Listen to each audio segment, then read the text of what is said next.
Olá, meu bom leitor. Eu sou o Paulo Souza do blog Ponto para Ler e hoje a gente tem um segundo episódio da leitura compartilhada do Enterro Sem Defunto do Daniel Barros.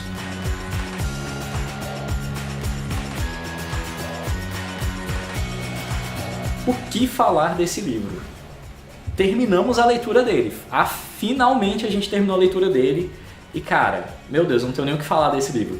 Primeiro a gente tem que voltar lá do outro episódio de onde a gente acabou, nas páginas 120, que foi onde a gente recomeçou a ler, para poder falar quem é Alcides. Cara, Alcides, pra mim, é um dos personagens da literatura policial brasileira que eu li ultimamente, mais fortes que eu conheci.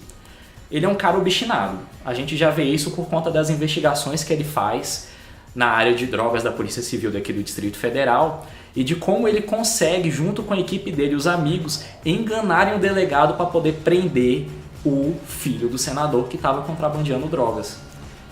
Gente, somente um cara com uma fibra muito forte para poder ter essa capacidade e essa integridade de poder continuar uma investigação sabendo que aquele cara lá na frente pode acabar lascando com a vida dele por ser uma pessoa muito influente, porque afinal de contas, o pai do moleque não o moleque, né? Porque o cara já é adulto, mas o pai do moleque é um senador da República. E entre esses meios de investigação, ele falando sobre como é a rotina de um agente da Polícia Civil que mexe com contrabando de drogas, a gente vê, que eu fiquei maravilhado de ler nesse livro, é ele falando como é as tocaias. De que eles ficam dentro de uma Fiorino, de um furgão, observando a outra pessoa durante o dia inteiro e que eles não podem sair, que é quente, que eles ficam somente de cueca lá dentro. E que eu acho que é muito de vivência do autor, porque o Daniel Barros também é policial civil, então eu não sei se isso são partes de um relato que ele presenciou, que ele viveu, ou então que ele ouviu nos corredores da delegacia, não tenho como confirmar, e de como as tocaias levam às prisões, de como eles precisam estar com a equipe totalmente integrada e se comunicando bem para a equipe disposta numa rua conseguir prender aquele traficante. Isso pra mim foi uma das coisas que eu mais gostei da segunda metade pro final, porque ele dá uma ênfase muito boa e não é aquela ênfase que ajuda o ladrão a saber como a polícia age. Isso eu consegui ver nitidamente no livro. Ele não está entregando o trabalho da polícia, ele está dando uma pincelada de como pode ser feita esse tipo de emboscada. E voltando ao passado, porque não tem como falar disso, já que um capítulo é contado no passado e o outro capítulo é contado no futuro, o que acontece com a Catarina? Ele termina um relacionamento com a Catarina. Depois ele voltar de Cuba, onde ele tinha feito aquelas fotos para as escolas do governo e que ele viu que a educação cubana não é tão ruim assim, quando ele volta para o Brasil ele não tem notícias de Catarina. Depois ela entra em contato com ele e ela termina com ele. Gente, que loucura!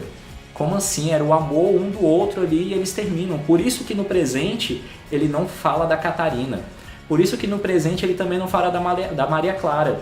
Porque tem um momento da história em que ele está em Maceió que ele reencontra, depois que ele voltou de Cuba, a Maria Clara com o atual marido dela. E o mais interessante de tudo, ela está com um recém-nascido.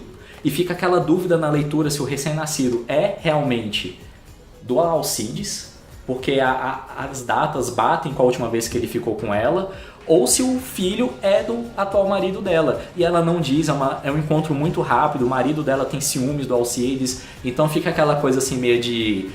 A gente sente aquela coisinha assim de legado do Machado de Assis. Isso pra mim foi sensacional. Agora vamos aos finalmente, né? Porque Enterro Sem Defunto, se eu soubesse que o título era o maior spoiler da vida, eu já nem teria lido, sinceramente, porque a gente passa o livro inteiro lendo a vida do Alcides, dele falando como era a vida dele no passado, alguns anos atrás, em Maceió, e como é a vida dele atualmente como agente da Polícia Civil. E eu fiquei durante toda a leitura me perguntando por que o livro se chama Enterro Sem Defunto. Acontece que chega um momento da história em que o amigo dele, o Henri, descobre que a Catarina virou procuradora e ela trabalha em Brasília. E ela sabe que o Alcides também está morando em Brasília, só que ela nunca teve coragem de entrar em contato com ele. Então o Henri meio que entra em contato com a Catarina e faz todo esse movimento para os dois se reencontrarem. E eles se reencontram e eles voltam ao relacionamento, isso é o mais legal. Porém, você lembra que ele estava mexendo contra o delegado, às escondidas do delegado, para prender o filho do senador que estava contrabandeando drogas. Então, infelizmente, a gente vê que no finalzinho da história, quando o Alcides está indo para a casa da Catarina na Asa Sul, que é um bairro daqui de Brasília, ele sofre uma emboscada de bandidos e ele leva um tiro. Tudo dá a entender que ele morreu.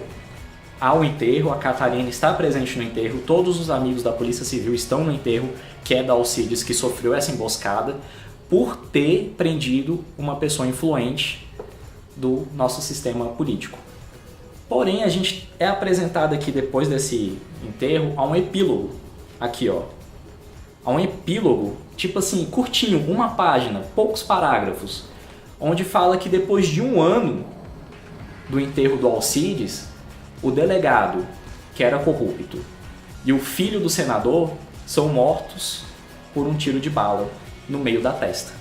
E que a gente sabe que antes, lá atrás, durante a história, durante uma fugida dele e da Catarina, dos bandidos que queriam matar a Catarina, ele dá um revólver para a Catarina e diz: se for para matar, acerte na testa. E a gente não sabe porque ele não deixa claro se foi a Catarina que matou essas pessoas ou se foi o Alcides que não morreu, porque afinal de contas a gente leu enterro sem defunto.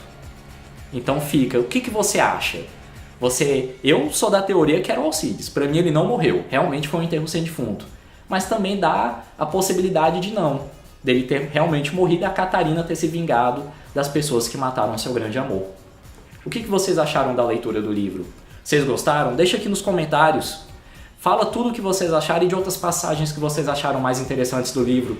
Teve uma passagem em Ouro Preto que eu achei sensacional, só que ela tem uma pegada mais espiritualista. O que vocês acharam dela? Deixa aqui nos comentários, vamos trocar experiências literárias. Se inscreve no canal, curte, compartilha, mostra para os seus amigos, falam para eles lerem. Isso aqui vai ficar no canal para a gente poder estar sempre vendo e chamando outras pessoas para lerem. Vai lá no blog, porque como a gente terminou a leitura, eu vou deixar a crítica lá no blog. Se você quiser mostrar para o seu amigo uma crítica sem contar as histórias com spoilers, pede para ele ler a crítica no blog. E lembrando que o canal que a gente está fazendo aqui do Ponto para Ler não é somente de leituras compartilhadas. Nós também vamos ter uma entrevista que vai ser o nosso próximo programa. O próximo programa a gente vai entrevistar o autor desse livro aqui, o Mosaicos, do Glauber Vieira Ferreira. É um livro de mini contos. Mini contos, para quem não conhece, é esse aqui, ó. Olha só. Cada página é um mini conto. Tem mini conto que é uma linha, tem mini conto que são 3 parágrafos. E é um universo riquíssimo de histórias. Então não perca o nosso próximo programa, que vai ser a primeira entrevista aqui do Ponto para Ler no YouTube. Muito obrigado e tenha um ótimo ponto para ler.